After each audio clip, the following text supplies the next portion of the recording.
Running স্টাফদের কর্মবিরতিতে সারা দেশে বন্ধ ট্রেন চলাচল। এতে চরম ভোগান্তিতে পড়েছেন যাত্রীরা। ক্ষুব্ধ অনেকে ভাঙচুর করেছেন রাজশাহী রেল স্টেশনে।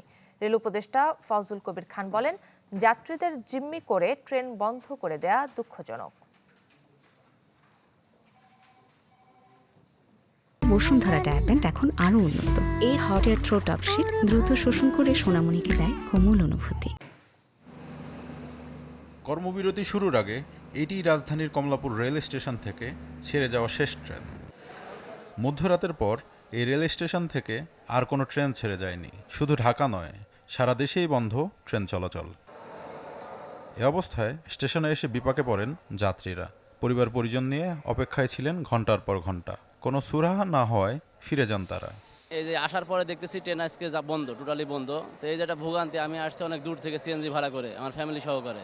যাওয়ার কথা ছিল আমাদের নওগাঁ জেলাতে, বাট এখানে অনেক কর্মবিরতি, অনেক ঝামেলায় পড়ছি আমরা। শুধু ঢাকা নয়, চরম ভোগান্তি বিভাগীয় ও জেলা শহরেও। চট্টগ্রাম, সিলেট, খুলনা সহ সারা দেশে নেমে এসেছে স্থবিরতা। কিন্তু তাদের উচিত ছিল যে অন্তত 7 দিন আগে তাদের সেলিং প্রসেসটা বন্ধ করে দেওয়া। অনেক ভোগান্তি, এ কষ্টের কত যে কষ্ট এটা বলে শেষ করা যাবে না।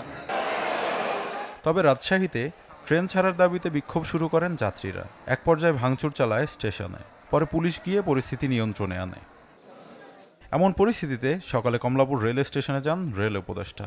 রেলকর্মীদের সাথে কথা বলে ধর্মঘট প্রত্যাহারের আহ্বান জানান। দাবির মধ্যে বহুলাংশে এটা পূরণ করা হয়েছে। এটা অর্থ বিভাগে আমরা একদিন ধরে পাঠাচ্ছিলাম এবং অর্থ বিভাগ সেই চিঠির জবাব দিয়েছে এবং কিছু দাবি আছে এবং আরও তাদের কিছু দাবি আছে। আমরা এটা নিয়ে আলোচনা করে আমরা ব্যবস্থা নেব।